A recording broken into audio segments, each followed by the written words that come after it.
Dylan, you made it back? I did. I was deep in the mountains. Doing some deliverance stuff? There were no banjos, not one. I just want to be clear about that.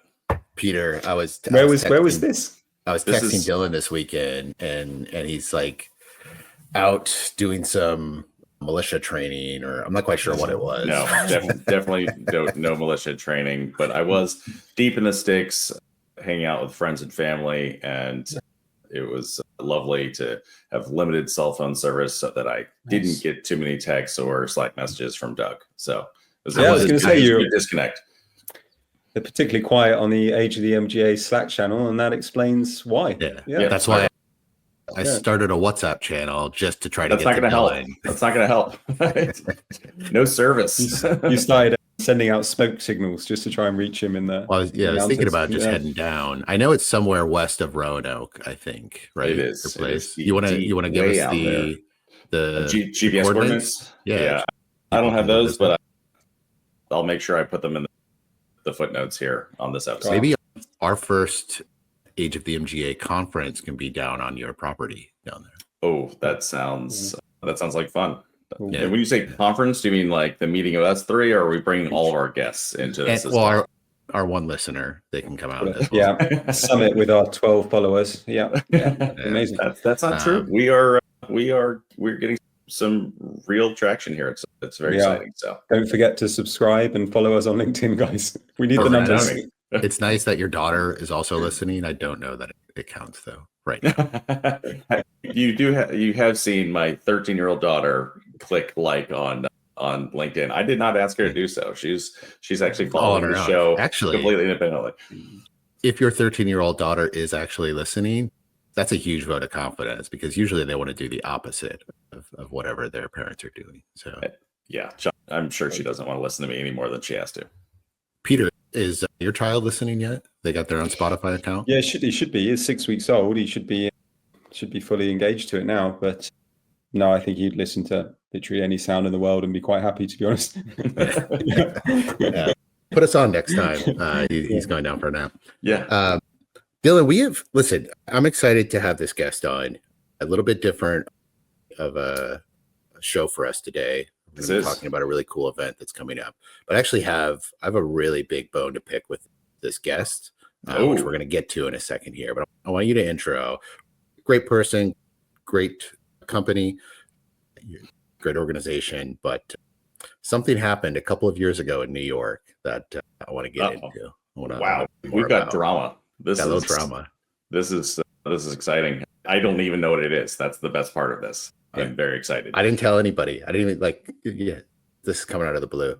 All right. But I've been thinking about every day. Note this time in the podcast. You're going to have to remove all of this in just a moment. All right. All right. So lovely to introduce Chris Luiz. He is CEO at Scout Insurtech. I think it was at Scout Insurtech when it was the Scout event of Insurtech, Ohio. We're going to definitely talk about that and understand the rebrand and how those entities are related or now separated. I'm not sure. And back in the day, my good friend Andrew Daniels, who I believe is the founder of Insurtech Ohio and then the Scout event, invited me out. I was like, what is this? This is an interesting, tiny little conference. And I went, and it was absolutely lovely. The location they have is incredible. I want to talk about that as we bring on Chris, but it is a phenomenal conference, and it has grown so much since that first time I went, and I'm excited about coming again this year. On that note, really quickly, before we bring him in, Doug, Peter, and I will all be at Scout, and we'll actually be recording there at a studio provided by Crash Bay, which I appreciate those guys for giving us space in their office. And we'll be having some announcements later about who the guests are very soon. We're gonna do recording. We might even try this concept of Age of the MGA after dark, right? Where we get a 12-pack and invite an insurance guest on, and we really get down to business at that point, right? what was that show? Drunk History? Is that what it is? Yeah, Is that Drunk Insurance. really Is that what we're gonna get into? This is gonna be very similar. Very similar. Yeah. All right. Well, let's bring on Chris. Water. Yeah, let's get Chris in. Chris, what's up, man? Hey, Chris. Thanks for joining us today.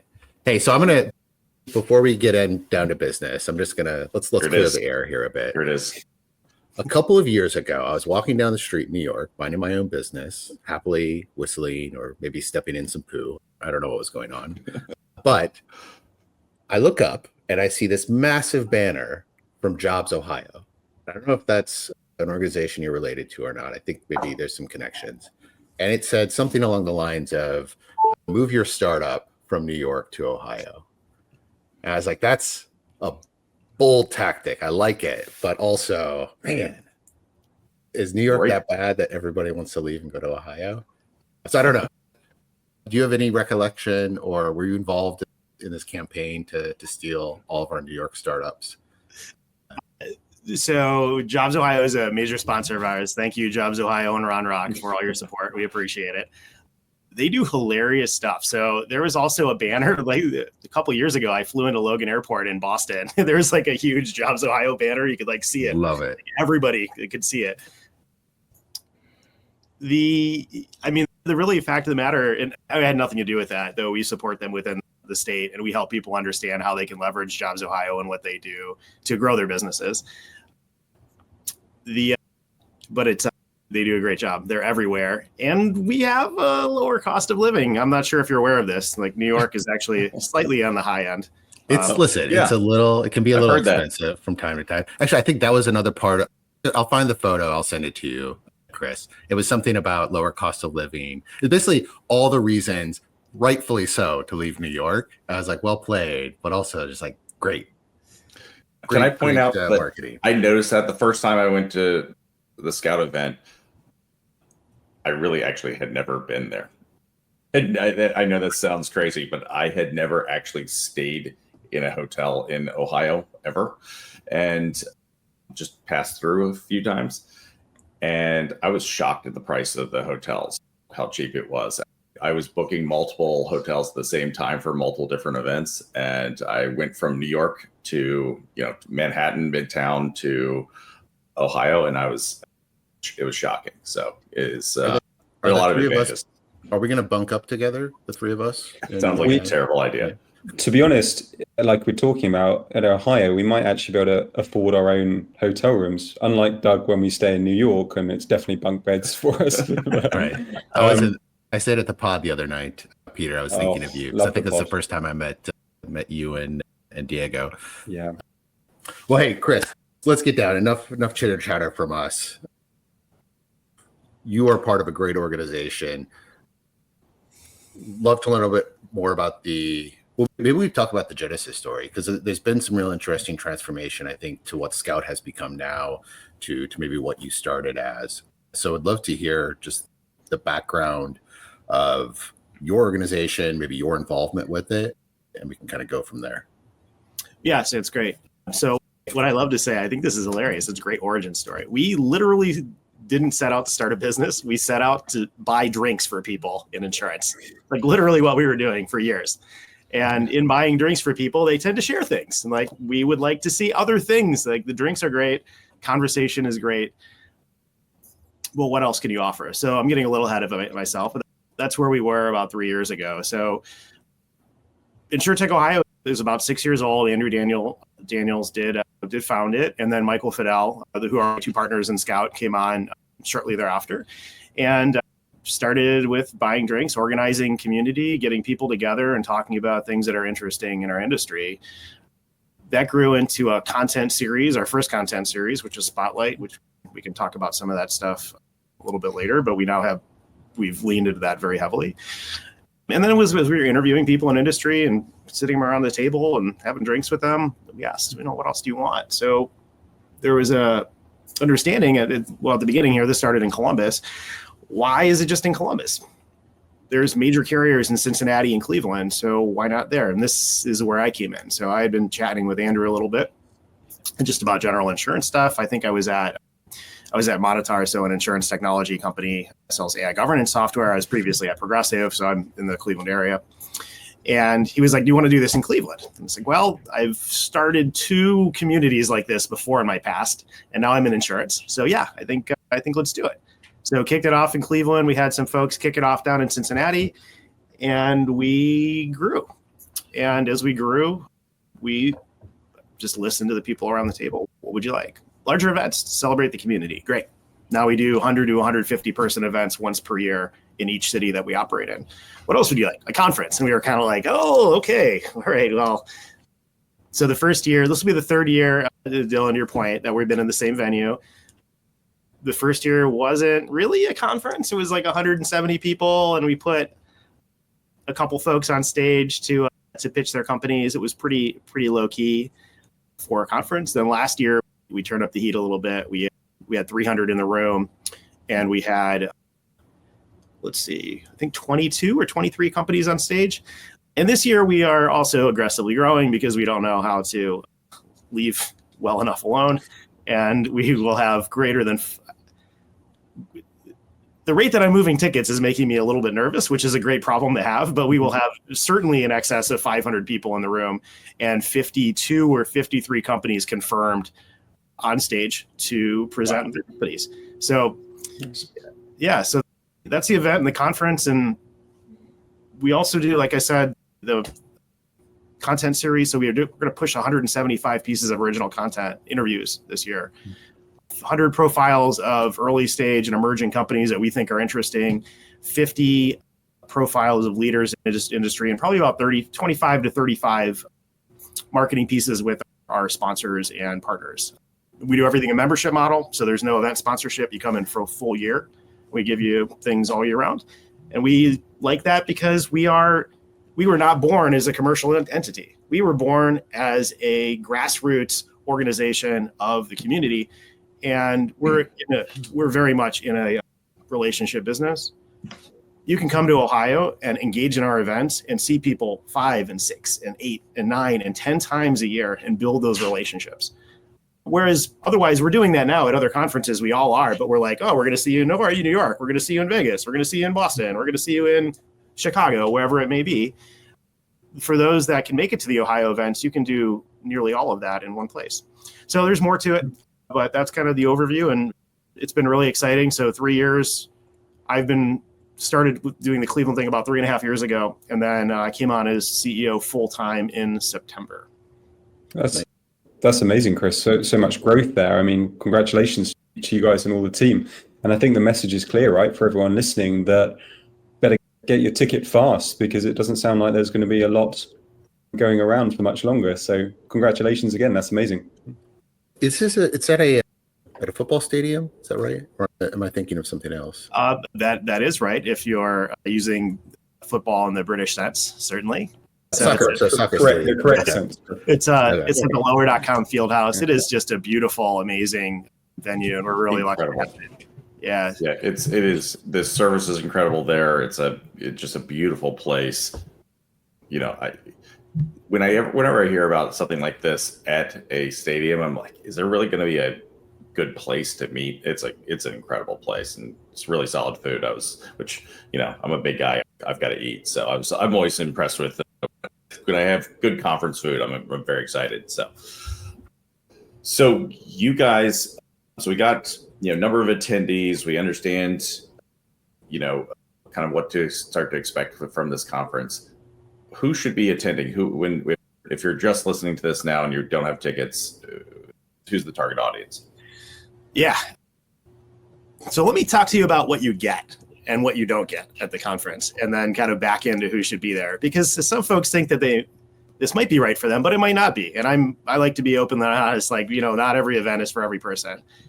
We are going to put early stage companies and middle stage. They're almost all pre-seed to A. Those are a couple that are a little further along that are coming in from other industries or out of the country on stage for 60 seconds to explain who they are, what they do, and why you should be interested in them. The rest of that event is about taking meetings. So folks that are interested in understanding the broader technology market and our industry and taking 25 or 30 meetings in an afternoon, these are folks that should come. So I often say that when people ask me who's interested in Scout, who can you expect there, until the company is large enough on like the corporate side. So founders and executives of early stage and middle stage companies, like we're loaded. That's like one major component of who's going to be there. And they come for access to our carrier and broker partners and those that come to the event. And the folks that come from those groups, what I say is typically I'm not on somebody's radar until they're big enough to have people explicitly looking outside of the company for opportunities that are not salespeople. So who is that? Strategy, innovation, corporate dev, corporate venture, partnerships, distribution. These are the folks that are looking out into the world. Where are the opportunities for us to grow in partnership with other companies? So those are the folks predominantly that are there. A lot of times I'll have conversations, like very direct conversations with, SVP or EVP of a big carrier talking about what to expect. I'm like, I don't have any thought leadership stuff for you. And earlier career people, like, I don't have any educational content for you. Our conference is about coming and engaging with folks to do business. That's exactly what it is. So if you're too senior to take meetings with companies that are interested in talking to you, don't come. And if you're too junior to, be able to enjoy that and have a good time, certainly you can come and meet people. And there's a lot of executives in the room, but be aware, like, that is what you're getting into. And we like that. That's a flavor for us that is all entrepreneurs, consummate entrepreneurs. We want, like, I sit in hallways at all the conferences I go to, shake hands and meet people. I don't go to the talks. So that's what we're delivering. That sounds great. And if you're looking for the technology, your next step in the technology you want to help your insurance company or MGA or TPA, that's a great environment to do it, to meet all these startups. That's fantastic. So obviously this is age of the MGA, right? So we got to talk about MGAs. So are MGAs attending this event? Yeah, absolutely. So the way that we organize the companies that are going on stage are what we call showcases. And we're going to have, right now, I think it's mapped into 5 showcases, the largest of which is going to be an MGA showcase. And that's also the first. So I think we have 14 or 15 that are going to be up on stage right now, and there'll be quite a few more in the audience. We're out of spots. So those that would like to join us, very happy to have you. There are going to be capacity partners, reinsurers, and distribution partners aplenty in the room. So please, reach out if you'd like to have that conversation, or if you're a capacity provider that's listening now that didn't know about this, we'll miss it. But we also do virtual events. I've got a virtual MGA showcase on Thursday. Yeah. So the folks that are not, and we're going to start doing those just about quarterly. My partner is going to be like, wait, what? But we're doing virtual showcases all year round. So like we have an MGA one coming up on May 1st. We have a claims one coming up that we're about to announce. We have an agent and broker tech, but back to the MGAs. So what can I tell you about them? We are hoping to pull more in, and we want to make it a really ripe environment for them to find both capacity partners and distribution partners at the conference. That's what they want. I can tell you from our conversations with them and being involved with MGAs, that's exactly what people want. Those 2 items are check box number 1 and number 2. So that's perfect. Yep. And if you are an MGA, going to an event like this, where I like the format, Chris, that you mentioned. So you're going to get these tech startups or kind of seed-ish type companies, 60 seconds to tell you who they are. That as a tech buyer for an MGA or a carrier or anything like that, you're never going to get such a complete, fast, quick overview of what's out there from a tech perspective as that format. So I love it, because we all go and watch a lot of these shows, and sometimes 15 minutes can feel like a lifetime to watch some of these guys present. If you know within the first 10 seconds, they're not really an interesting offer for you. So I can understand it as being very attractive for an MGA or carrier. Saves a lot of time for the tech vendors as well. I'm lucky enough to be doing a showcase with Chris here. I think you guys might be as well. And it is 60 seconds, very easy to prepare. Sort of. You have to do a really good job in that 60 seconds, but it's one and done versus there's another one, also a great organization, but I'm doing like a 10-minute one. And those are, two different preparation schedules, I guess. So Chris, I appreciate the shortness and getting that out of the way. What about investors, Chris? Any investors coming to this? What are they looking for? What's kind of your benefit to them? They're not coming now. Why should they be coming? Yeah. Anything on that side? Yeah, we definitely had a handful of CVCs and insurtech and fintech specific VC groups. at the conference last year, and I expect they'll be here again. What they can expect is to see a very broad view of what somebody that pays that literally their entire life is looking out into the insurtech industry. I'm going to talk to 500 plus companies this year, just this year. I have relationships like I do with you guys with all of them. I've had direct conversations, understand what they're doing and where they are. And these are the folks that are coming. So you may notice that the name of my organization, what are we doing? We are finding interesting companies that are looking for ways to engage with the market. That is both customers, that is capacity, that is distribution, that is investment. So if you're looking to deploy capital and looking for interesting companies that have already been pre-vetted and put up on stage because I think that they are going to impact the industry, this is what they are. Oh, I guess I should say, there is literally, people use that word incorrectly. This is correctly, literally no way that a company can pay me to be on stage. There is no means to do that. You can call me all you want. We can have a conversation and I can say, you fit or not yet, or I don't get it, and I don't do that all the time. But the point is that you're walking into a curated selection of a small percentage of what we see over a period of a year of companies that we think are going to be really impactful over time. So if that's interesting to a VC, I expect that it should be, then you should come. And if not, you're doing part of their job for them. They really should be giving you points, it sounds like. We have options for them to engage more deeply. They can also call me on that. So speaking of that, how do people sign up and how do people reach you for other partnerships that are available? Yeah, absolutely. So you can sign up on our website, scoutinsurtech. No E. We don't believe in E's in insurtech. And so you can do that. If you want to reach out to me, I'm Chris at scoutinsurtech. So easy to contact me there. Or you can grab me on LinkedIn if you, for whatever reason. I'm pretty active on LinkedIn. I'll respond to your messages. So it's how to get tickets. And then what was the other question, Dylan? Have the partnership, which is really emailing you is, I guess, the appropriate route to actually build that partnership with Scout, correct? Yeah. So another thing that we do differently is that we run on a membership model. Everybody comes in for a whole year. You can't come in and buy just like a booth or something, which we only have a couple booths. We don't really have an expo floor. That's not what we're doing. And I'll mention a piece about that, Dylan, which you may have noticed when you were there last time in a second. So becoming a member of Scout gets you access to all of our events all year. So I believe, all of the larger events, excuse me. So the smaller events are now run as private paid membership communities, which are at the individual level, not the corporate level. You can't sponsor those. So we don't do it that way. Last year, I think we ran 40 events. I think we're running more events than any insurtech organization in the world. And we're doing this across a number of different cities. So we're in Columbus, Cincinnati, Cleveland, yes, but we're also running events in Detroit and Chicago and in Nashville. And we're probably going to do one in Toronto this year. We did like a pop-up mixer in Phoenix earlier. So we're growing that way too.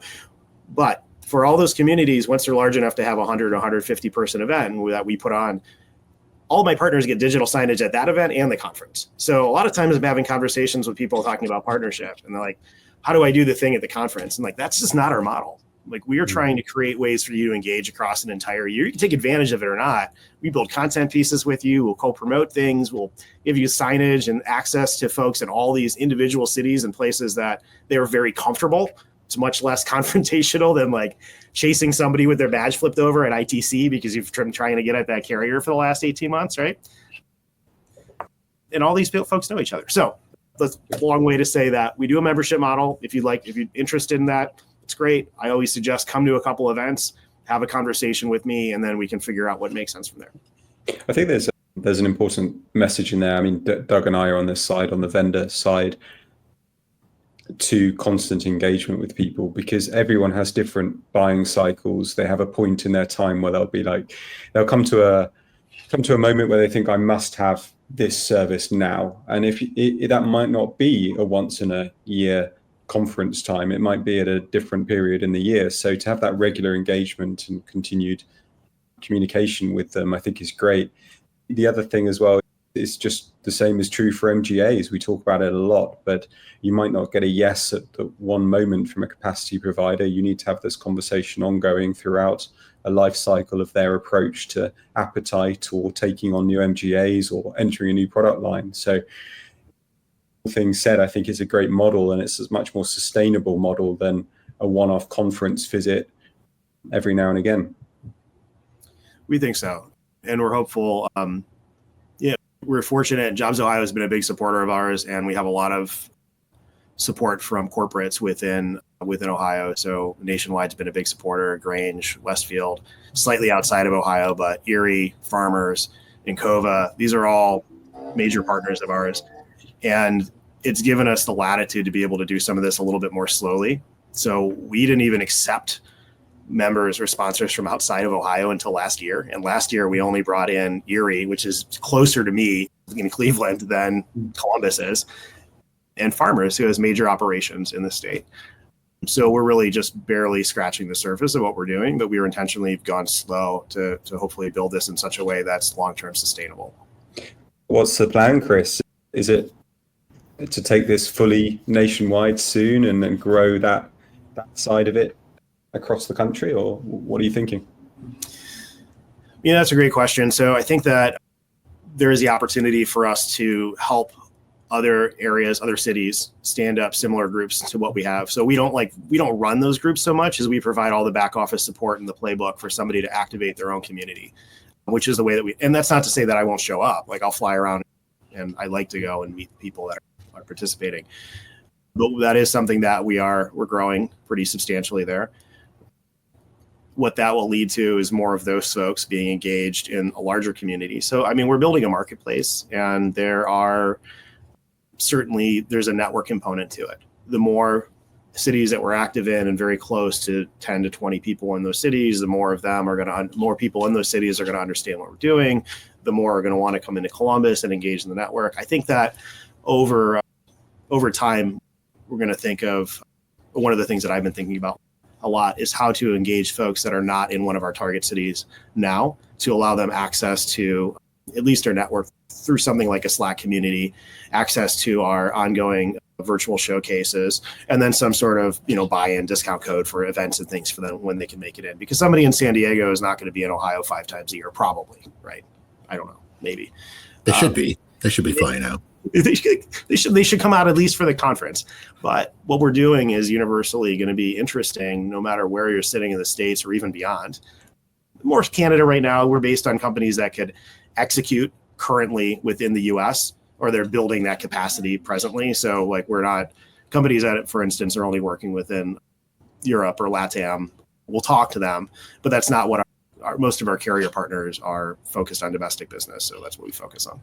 One of our previous guests, Flora, abilities from Florida, were I believe are attending this year as well, and they're definitely going to be working in the U.S., but they're Canadian based. So definitely an example. They are part of the showcase as well this year. Yep, Flora is part of the showcase, and they participated in a previous virtual showcase. We've profiled them. Yeah, they're great. Can I ask real quick? Did John Harvey of Crash Bay do so well in his pitch a couple of years ago that Andrew Daniels decided to go and join their team? I don't know. I don't know if it was the pitch. It was a good pitch, by the way. I was really impressed with John. So he's pretty good. Yeah, John will be there. I think Crash Bay is going to do a workshop at the conference as well. So John will be there, and Bing will be there on his team. They'll probably bring a couple other folks. They've been growing pretty well. So they have. I'm going to ask Andrew. I don't know if he pitched him right into it at our event. That'd be amazing. So good. It was an excellent pitch. So Dylan does love his claim startups. I do. Yeah. I'm actually talking to those guys tomorrow. They're great guys. Chris, I think I'm sorry. Go ahead, Peter. You mentioned my name. Yeah, I just wanted to have a private conversation with Doug. No, do you just want to text me? You want to WhatsApp me? Yeah. No, again. For us, we've got something happening as well, right? With the age of the MGA at the Scout this year. Do I understand? Is there a little story around that, Doug? Yeah, we're going to do a recording. Yeah. I don't know if we have the person locked down, so I won't bring that up. But Dylan, you might know more on that. But I would love, maybe This is a call to action for somebody out in the insurance space who wants to participate maybe in our first Age of the MGA after hours or after dark session, where we don't think it'll be live, just too much liability there, but it will be with a few drinks if you'd like to partake. And maybe we open this up to 3 or 4 people. Chris, maybe we get you in, get a few other people. It's not like you'll have anything else going on, anything else to do, I'm sure. During this, I heard conferences are really easy to do. I already lost all my hair, so I don't have any. That was from last year, so now let a little loose. You looked like Bob Ross guest last year, but then now this year, just it's all gone. You'll have to go to Turkey, Chris. I hear things go well there for people without hair. We'll see, Peter. Let's figure that out. I think we can have a little bit of fun with this. I love live events. I love meeting people. Chris, like you, I love any opportunity to network in person outside of a screen. As these guys will tell you, I have probably 1 or 2 rants per day about working from home or on my own that they then have to edit. But let's figure out what to do. This won't be in the clip. Most people who listen to this podcast will be now shocked that we don't do these live, because they'll be like, I can't believe you actually edit these. We intentionally don't, actually. We really don't. We try not to. Well, Chris, what I was going to say was, before meeting you in person a couple weeks ago or a month ago, whenever that was, in New York, of all places, I'd heard your name. I'd obviously heard Scout's name, Insurtech Ohio. And you mentioned this earlier, kind of like helping kind of build the framework or the blueprint for activating other communities. And I love that aspect, because you guys aren't insular. You're not closed. You're not like trying to keep this process and success that you have internal. You're like, hey, how can we actually help the community? We're trying to build the community. We're trying to network and connect people. So I love that attitude, because I don't think that's always the case, especially for-profit entities. They are usually somewhat more protective and insular. And you're like going out and saying, and I've even seen, so I do a lot of work with the Insurtech Association, and the conversations you've had with the 2 co-founders there, and the advice and the input that you've given, I've seen it circulate internally. And they're like, we can use these things. How do we do this? So the fact that you've been so open and kind of willing to be like, how do we create a better community? I love that aspect of what you're doing, because I think that it returns to you eventually, right? That willingness to give. Yeah, that's incredible. Definitely an open source organization, making sure that the community is better because of their existence. So I've got one more question before Peter wraps things up. I want to know this year's format.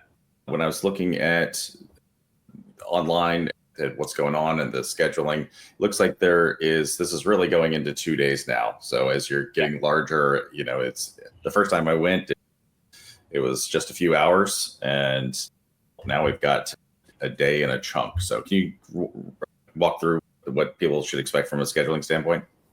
Yeah, you bet. And before I walk through it, I'll let everyone know that is registered so far. We're going to ship the registration list and the full agenda at the end of this week. So that's the way that we do it. We don't use an app. You're going to get everybody's contact info that is registered, assuming you are. And if you spam anybody, I'm going to kick you out of the show, and you're not going to be invited back. So be forewarned. There we go. So the first day is a half day. We're going to do a workshop half day, and we have 4, I believe, workshops set up. So those will be optional. You can come if you'd like.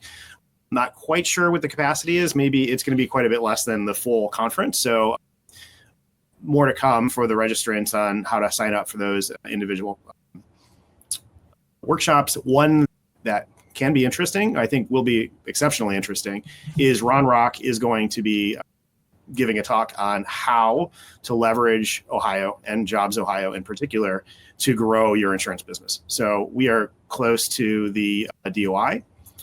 They very much want to support the industry. We are close to the other economic development groups, and we have access to help. So if a company wants to come in, and the things we do can be lean in, lean out. If you just want me to profile you so I can suggest a company to one of my partners, we can do that.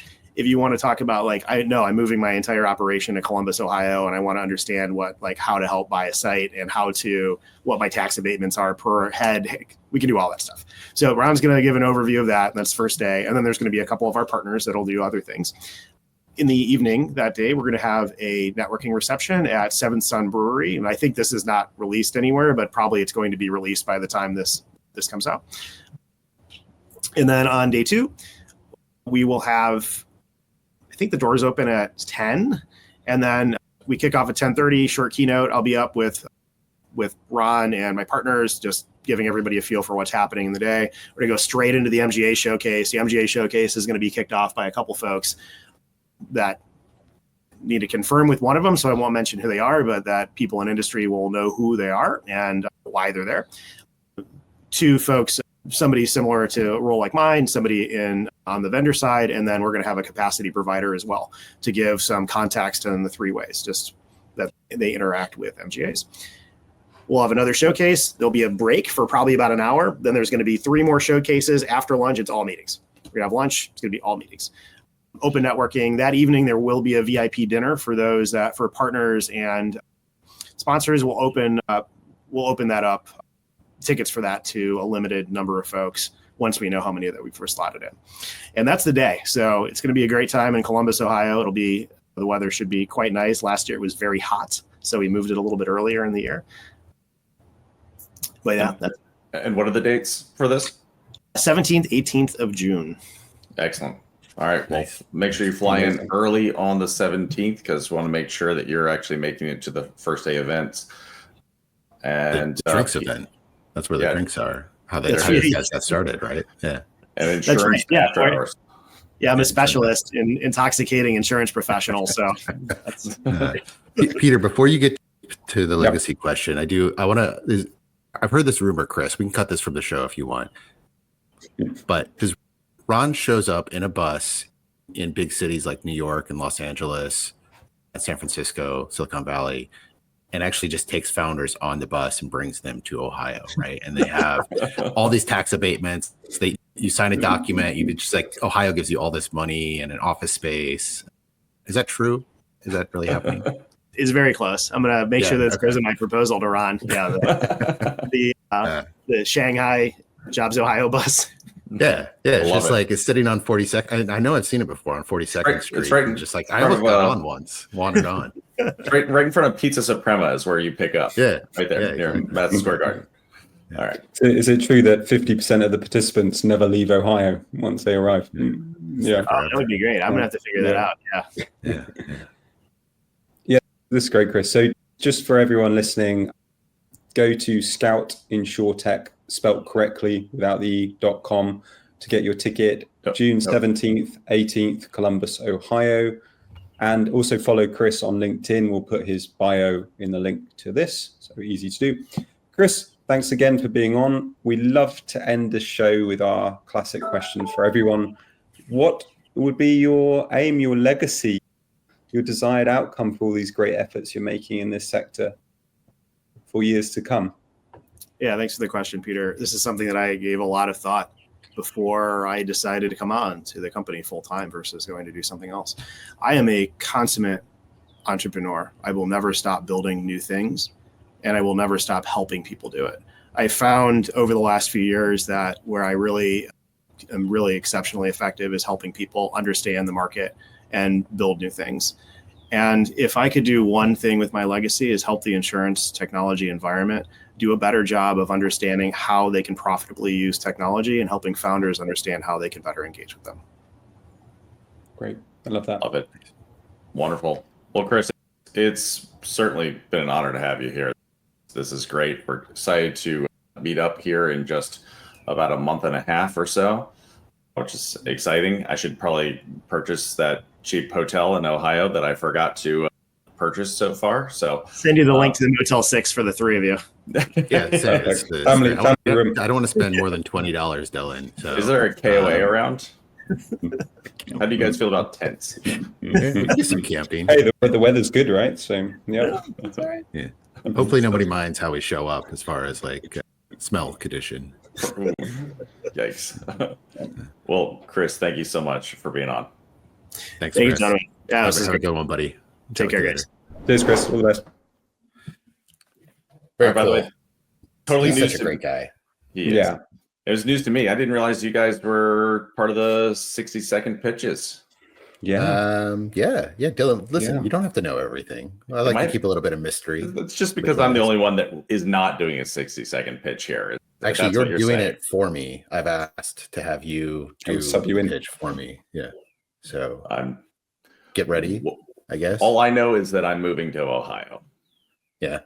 That's Sounds what's awesome. happening. I want to love Ohio, and I think it's a great place.